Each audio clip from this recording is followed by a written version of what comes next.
آج کی اس کلاس میں ہم مطالعہ کریں گے بچوں ہماری درسی کتاب گلستان ادب کے حصہ نظم کے سبق نمبر 16 کا، جس کا عنوان ہے نظم۔ بچوں سبق نظم کو میں نے 4 حصوں میں تقسیم کیا ہے۔ پہلے حصے کے اندر ہم نے نظم کا مطالعہ کیا تھا، نظم کی تعریف اور نظم کے اقسام کے نظم کسے کہتے ہیں، کتنے طرح کی نظم اردو ادب کے اندر ملتی ہیں، وہ چیزیں ہم نے سیکھی تھی۔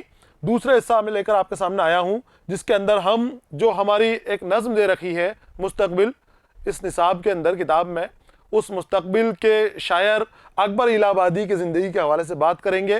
تیسرے حصے کے اندر ہم نظم مستقبل کا مطالعہ کریں گے، مستقبل کے لیے کس طرح کی پیشن گوئیاں اکبر الہ آبادی نے کی ہیں ان کے بارے میں ہم جانیں گے، اور جو چوتھا حصہ اس سبق کا ہوگا اس کے اندر ہم مستقبل سے متعلق سوالاتوں کے جوابات حاصل کریں گے۔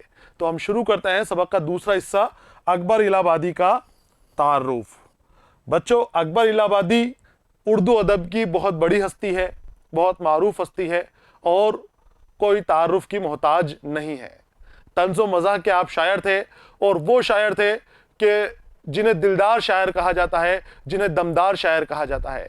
آپ شاعری کے اندر کسی سے نہیں ڈرتے تھے، طنز و مزاح کی شاعری آپ کرتے تھے، اور اپنے طنز کا نشانہ آپ نے اپنے دور کی اہم ہستیوں کو بنایا۔ آپ نے مولوی ملاؤں کے اوپر بھی طنز کیا، آپ نے لیڈروں کے اوپر بھی طنز کیا، آپ نے انگریز حکومت تک کے اوپر طنز کیا۔ حالانکہ آپ انگریز حکومت کے تابعداری میں تھے، آپ ملازمت کر رہے تھے، سیشن کورٹ کے اندر آپ جج تھے، لیکن پھر بھی آپ اپنی نظموں کے ذریعے انگریزی حکومت کے اوپر، انگریزی تہذیب کے اوپر اور دوسرے لوگوں کے اوپر طنز کر رہے تھے۔ طنز کے ذریعے سمجھا رہے تھے کہ بھائی آپ کے اندر یہ خرابیاں ہیں، یہ کمیاں ہیں، آپ ان کو سدھارنے کی کوشش کیجئے۔ اکبر کے شاعرانہ انداز کی ہم بات کریں تو شاعرانہ انداز ان کا الگ الگ موقعوں کے اوپر جدا گانا ملتا ہے، جدا گانا انداز کی شاعری کرتے ہیں۔ اکبر الہ آبادی کا انداز ہم دیکھیں گے تو کہیں تو یہ قلندرہ انداز کی شاعری کرتے ہیں، قلندر والی باتیں کرتے ہیں، درویشوں والی باتیں کرتے ہیں، اور کبھی اپنی شاعری کے اندر شاعرانہ ہو جاتے ہیں، بالکل عشق و محبت کی باتیں کرتے ہیں، معشوق کی باتیں کرتے ہیں۔ کبھی اکبر الہ آبادی روایتی انداز کی باتیں کرتے ہیں، روایتوں کی پاسداری کرتے ہیں، پرانے چال چلن، پرانے طور طریقوں کی باتیں کرتے ہیں، اور کبھی اکبر الہ آبادی جدت پسند ہو جاتے ہیں، جدیدیت کی باتیں کرتے ہیں، نئے انداز کی، نئے طرز تحریر کی باتیں کرتے ہیں۔ تو کئی طرح کی خوبیاں ہمیں اکبر الہ آبادی کے اندر ان کے کلام میں ملے گی۔ اکبر الہ آبادی شاعر تھے لیکن شور نہیں مچاتے تھے، جو بات کہنی ہے سیدھے صاف الفاظوں میں، سیدھی آسان زبان کے اندر اس کو کہہ دیتے۔ محققین کا تو یہ بھی نظریہ ہے کہ میر تقی میر کے بعد سب سے زیادہ نئے الفاظ کو اردو ادب میں اپنی شاعری میں شامل کرنے والے اکبر الہ آبادی ہی ہیں۔ سب سے زیادہ انہوں نے ہی اپنی شاعری میں نئے الفاظ کا استعمال کیا ہے، نئے شعرا میں، کہاں پر؟ میر تقی میر کے بعد۔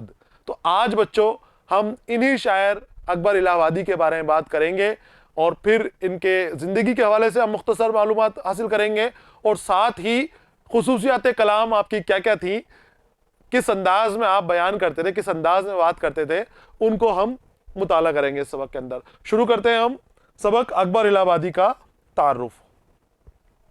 دیکھو بچوں، سید اکبر حسین آپ کا نام تھا، اور اکبر تخلص تھا، اور سید تفضل حسین کے بیٹے تھے۔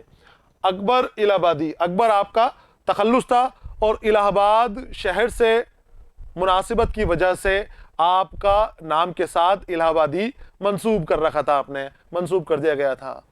12 یہ قصبہ ہے، کہاں پر؟ ضلع الہ آباد میں۔ یہاں آپ پیدا ہوئے، کب پیدا ہوئے؟ 1846 عیسوی کے اندر۔ آپ کو جائے پیدائش اور انتقال کا وقت اور سن وغیرہ، یہ چھوٹی چھوٹی سی چیزیں ہیں، ان کو یاد کرنے کی کوشش کرنی ہے۔ تو اکبر حسین آپ کا نام ہے۔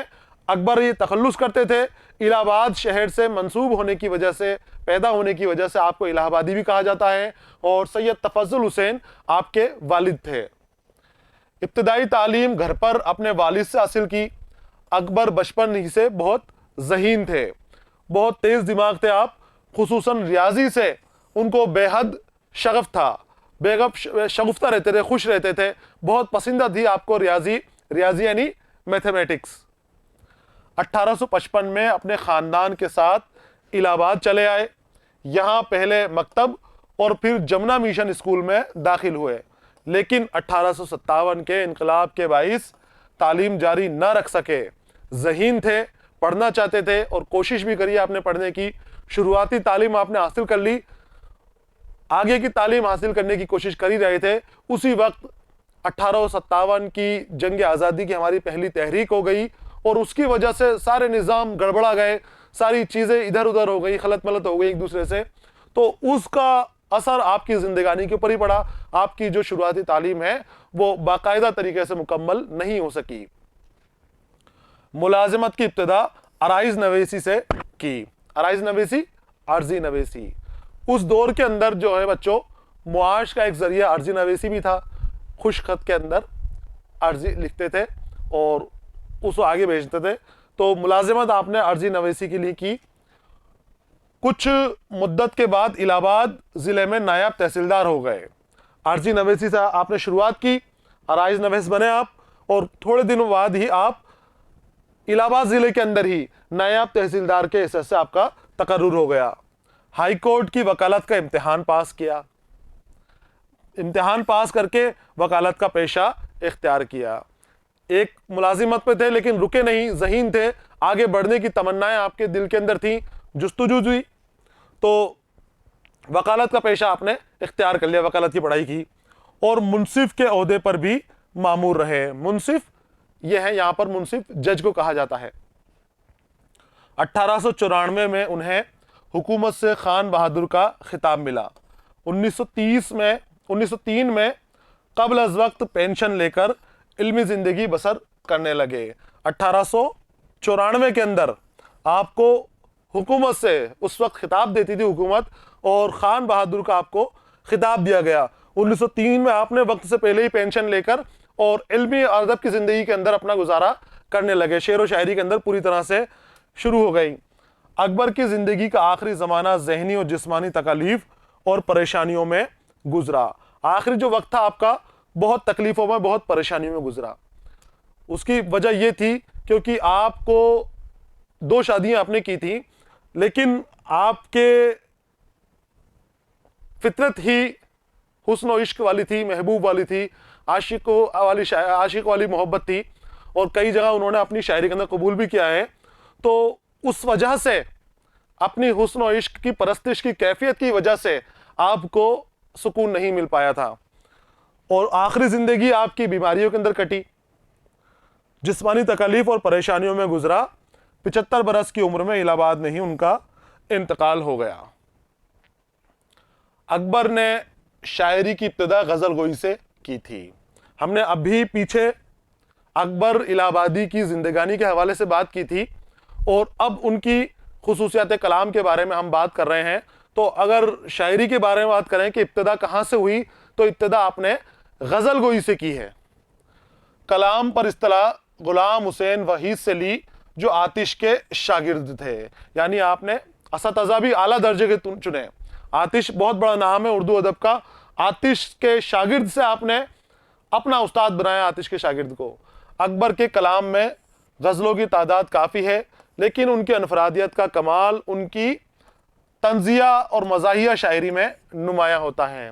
طنز و مزاح، میں نے آپ کو پہلے بھی بتایا تھا بچوں کہ طنز و مزاح اردو ادب کے اندر کوئی مکمل صنف نہیں ہے، کوئی کامل صنف نہیں ہے، لیکن شاعری کے اندر طنز و مزاح کا اثر الگ ہی نظر آتا ہے، الگ ہی صنف کی طرح اس کی حیثیت نمودار ہو جاتی ہے۔ طنز و مزاح کے اندر بچوں طنز کیا جاتا ہے، طنز کے ذریعے مزاح لیا جاتا ہے، تانا مارا جاتا ہے، تانے کے ذریعے ہنسی مذاق ٹھٹولی کی جاتی ہے، ہلکا ہلکا سا مذاق کیا جاتا ہے۔ لیکن طنز و مزاح کی جو شاعری ہوتی ہے، اس کا مقصد تانا مارنا نہیں ہوتا، طنز مارنا نہیں ہوتا۔ اس شاعری کا مقصد کیا ہوتا ہے؟ اس شاعری کا مقصد ہوتا ہے سامنے والے کی اصلاح کرنا۔ طنز کے ذریعے تانا مار کے سامنے والے کی کمیوں کو باہر نکالا جاتا ہے، سامنے والے کی کمیوں کو نمودار کیا جاتا ہے۔ جس کی بھی طنز کیا جا رہا ہے، جس کے بھی لیے، جس کے اوپر بھی شاعری کی جا رہی ہے، چاہے معاشرے کے لیے ہو، چاہے لیڈروں کے لیے ہو، چاہے کچھ اور حکمرانوں کے لیے شاعری کی جا رہی ہے، کہ جب پڑھتے ہیں تو ہمیں مزہ آتا ہے،